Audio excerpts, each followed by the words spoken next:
The next morning, Empress Dowager he ordered her brother, He Jin, to participate in court governance. Others were also in theft and rewarded, and the court situation seemed to stabilize a bit. Meanwhile, Liu Zi's grandmother Empress Dowager Dong wasn't idle. When she saw this situation, her face turned green with envy and anger. I kindly promoted your He family, and now look. Your whole family is in power. My grandson is marginalized. How can I accept this? Zhang Rang, the still surviving head of the 10 attendants, immediately chimed in with sycophantic advice. Your Majesty, why don't you personally come forward and rule from behind the curtain?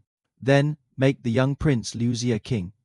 And add your nephew Dongzhong to manage military affairs. That way our side will be secure. And we old brothers can continue to help manage government affairs. He. When Empress Dowager Dong heard this, she thought, brilliant. The very next day, she made her move by holding court. Liu Zi was in theft as the Prince of Shenliu. Dongzhong was promoted to General of Agile Cavalry. Zhang Rang and the others also regained their influence, directly returning to manage court affairs. Now it was Empress Dowager He's turn for her face to fall. She thought, is this old hag staging a coup? She immediately invited Empress Dowager Dong for a palace ladies' banquet. On the surface, it was all polite toasts, but in reality, the air was thick with gunpowder. Halfway through the drinks, Empress Dowager he raised her cup, bowed and said, we're both women, how can we keep meddling in court affairs? Historically, Empress was wiped out with her entire family precisely because she monopolized power. We should just stay quietly in the palace. Let the ministers handle state matters. That's how the country will be stable. Who knew that? Upon hearing this, Empress Dowager Dong would erupt like a volcano. I haven't even settled the score with you for poisoning Consort Wang. Now you're relying on your son and your brother for power, and you dare come here to lecture me? I'll have Dongzhong chop off your brother He Jin's head, and it'll be as easy as chopping vegetables. Empress Dowager he also exploded. I was kindly giving you a reminder, and you threaten me in return? What do you know? My brother is the Grand General, at least. Empress Dowager Dong sneered. A butcher is fit to discuss state affairs. The two empresses Dowager quarreled fiercely in the palace. The scene spun out of control, and Zhang Rang quickly tried to smooth things over, pulling them back to their respective palaces. That night, Empress Dowager he was too angry to sleep. She summoned Heej into the palace overnight. That old woman, referring to Dong Taehu, using your aunt as a loose term for an elder female relative in the imperial structure, wants to kill you. Quickly, think of a plan.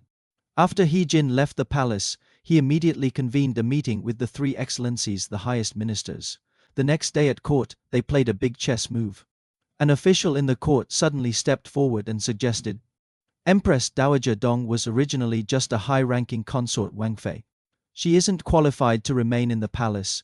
We request she be moved to Hejian to retire.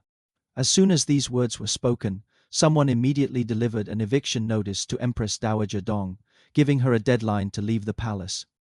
At the same time, imperial guards surrounded Dongzhong's residence, demanding he hand over his official seal. Dongzhong, seeing that all was lost, simply committed suicide to end it. When the soldiers saw he was dead, they no longer resisted and scattered like birds and beasts. Zhang Rang, Duangi, and the rest of the 10 attendants saw the situation wasn't looking good for them and immediately switched tactics. Starting down the path of political sycophancy, they took gold, silver, jewels, and treasures to curry favor with He Jin's younger brother, He Miao, and his mother, Lady Wang. They also frequently went to Empress Dowager He's side to speak sweet words. As a result, they returned to the center of power, regaining favor. By June, He Jin went further and dispatched men to poison Empress Dowager Dong at the Hejian relay station. Her coffin was sent back to the capital and buried with little ceremony.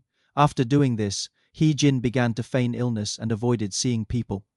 At this moment, the colonel director of retainers, Yuan Shao, reappeared on the scene. He practically kicked the door in and came in. You killed Empress Dowager Dong, and now Zhang Rang's gang is spreading rumors that you're planning a rebellion. If you don't get rid of the eunuchs now, you'll be finished later. Think back. Du Wu hesitated, and as a result, he was counterattacked and killed by the eunuchs. We have many soldiers and strong generals now. What can the eunuchs possibly do? The timing is perfect. Act now. But He Jin shrank back. Let me think of a plan first. Zhang Rang had long since bribed He Miao, getting him to influence the Empress Dowager. Your brother is going to kill people again. Wielding power to kill wantonly. That's not like a good supporting minister. Empress Dowager. He heard this and thought, oh, is that so? That's not good. When He Jin went to see the Empress Dowager again and said, I want to kill the 10 attendants, the Empress Dowager directly rejected the idea. The palace officials' eunuchs are old retainers of the court. How can you just kill them off? That's not the action of a loyal minister. He Jin was a weather vane. If the Empress Dowager said no, he would just nod. All right then. Yuan Shao was waiting outside, fuming. Well, what happened? He Jin replied, the Empress Dowager doesn't agree. Yuan Shao was furious. If not that, then how about this? We summon heroes from all regions to the capital. Bring troops into the city, arrest all the eunuchs and chop them up. Then the Empress Dowager will have nothing to say. When He Jin heard this, his eyes lit up. That's a brilliant idea. And so, he immediately issued a call to arms, ordering warlords across the nation, come on over, come to the capital to kill eunuchs. At this point, Chief Secretary Chen Lin spoke up to advise against it. No. This move of yours is called covering your eyes to catch sparrows. You're deceiving yourself. You are currently in the capital, holding military power.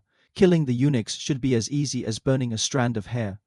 Why mobilize so many troops and call all the heroes here, causing such a commotion? This will lead to a huge disaster instead. He Jin just laughed it off. You're just a coward. Suddenly, someone beside them burst out laughing. This matter is very simple. Wide order. Everyone looked. Who was it? Cao Tao made his entrance. Speaking of which, earlier on, Cao Tao had laid some harsh truths on He Jin, on a super prophet level. He said, think carefully, the eunuchs causing chaos in the government isn't a new thing. It's happened through dynasties. But the problem isn't them, it's that the emperor spoils them too much, allowing such people to become powerful. If you really want to deal with them, a single jailer could probably handle it. Why stir up the entire nation's armies? If you do it this way, things will surely be exposed. And in the end, you'll be the one to suffer. He Jin wasn't happy to hear this, suspecting Cao Cao might have his own hidden agenda, and his face immediately darkened. Cao Cao turned and left, tossing out a cutting remark as he went. The one who will bring disaster to the realm this time is none other than you, He Jin.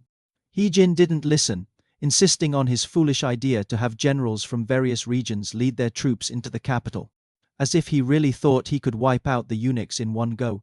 Then the story shifts to Ziliang, where a ruthless character enters the stage, Dong Zhuo. This fellow hadn't performed well when fighting the Yellow Turbans earlier.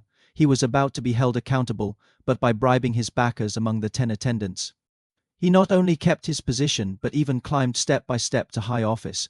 Don't be fooled by his loyal appearance. Deep down, he had long harbored rebellious ambitions.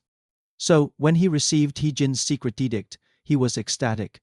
He immediately mustered his troops, dispatched his son-in-law Niu Fu to guard his rear, and personally led a contingent of fierce generals Li Ju, Guosi, Zhang Ji, and Fan Chu charging all the way towards Luoyang. His strategist, Li Ru, also knew how to play the game. He said, although it's an edict, the current situation is unstable. It's best if you first submit a memorial requesting orders. This will make everyone think you're here to eliminate traitors, not to seize power. That's safer. Dong Zhuo was thrilled to hear this and immediately wrote a memorial. The core message of which was simple. Zhang Rang and that gang of eunuchs have thrown the world into chaos. I'm here to save the country. When He Jin saw Dong Zhuo's request for battle, he showed it to the other ministers in court, and their faces turned green. Supervising censor Zheng Tai was the first to jump up and object. Dong Zhuo is a wolf. Letting him in is inviting disaster upon yourself. Lu Zi followed up, saying, I know Dong Zhuo well. He looks human on the surface but is ruthless and cruel. If he sets foot in the capital, trouble is guaranteed. It would be better to block him now, but He Jin not only refused to listen, he even felt these men were being overly suspicious. He ended up angering Zheng Tai and Lu Zi so much that they left, and a host of other officials resigned in their wake. Just think, if a national leader causes half the officials to abandon their posts, can the country still be saved? Later, He Jin sent men to Mianqi to welcome Dong Zhuo. But Dong Zhuo held his troops back, still observing the situation. Meanwhile, the eunuch Zhang Rang and his cronies weren't fools. They had long since sniffed the changing winds and knew something big was about to go down. After a secret meeting they said, "This must be He Jin trying to get us. If we don't strike first, it's a dead end for us." So, they first ambushed 50 axemen at the palace gate. Then ran to the Empress Dowager, crying and wailing, "Empress Dowager, He Jin wants to kill us. Save us." The Empress Dowager, without discerning right from wrong, actually said, "Why don't you go and apologize to him first?" Zhang Rang, with a "Do you take us for fools?" expression, said, "The moment we arrive at his residence, we'll be chopped into meat paste. It would be better if the Empress Dowager could summon him to the palace to talk. If he refuses to listen, then we can only hang ourselves in your presence." The Empress Dowager, hearing how tragic they sounded, also panicked and genuinely issued an edict summoning He Jin into the palace. At this point, Chief Secretary Chen Lin, Yuan Shao, and Cao Tao all jumped out to stop him. "Are you crazy? This is obviously a trap. If you go into the palace, you won't come out." Cao Tao even suggested, "How about you summon those few eunuchs out first and then decide?" But He Jin wouldn't listen at all, even laughing at their cowardice. "I'm the Grand General. Am I supposed to be afraid of a few eunuchs?" Although he talked tough, he also knew things weren't right, so he still had Yuan Shao and Cao Cao each bring 500 soldiers to escort him. Yuan Shu, fully armed, arrayed his troops outside the palace gate, ready to rescue him at any moment, when He Jin and his escort arrived before the palace. A yellow gate attendant eunuch guard spoke, "The Empress Dowager summons only the Grand General into the palace. No others may enter." Everyone was stopped outside the gate on the spot. He Jin didn't think much of it and foolishly walked into the palace alone. But as soon as he reached the gate of Jiad Hall, Zhang Rang and Duan Gi immediately appeared, and hidden soldiers swarmed out from all sides. He Jin was scared witless. Zhang Rang directly cursed him. "What right do you have to call us corrupt? You came from a butcher's family. We were the ones who elevated you. And now you want to bite the hand that fed you." He Jin was terrified and tried to flee, but the gates were slammed shut. The ambushers surged forward and hacked him in two. His body fell before the palace. Later generations even wrote a poem to mock him. The Han's decline, by fate's decree, was sealed. Schemeless He Jin, to high office appealed, ignoring loyal counsel, time and again. No wonder palace gates with blood were stained.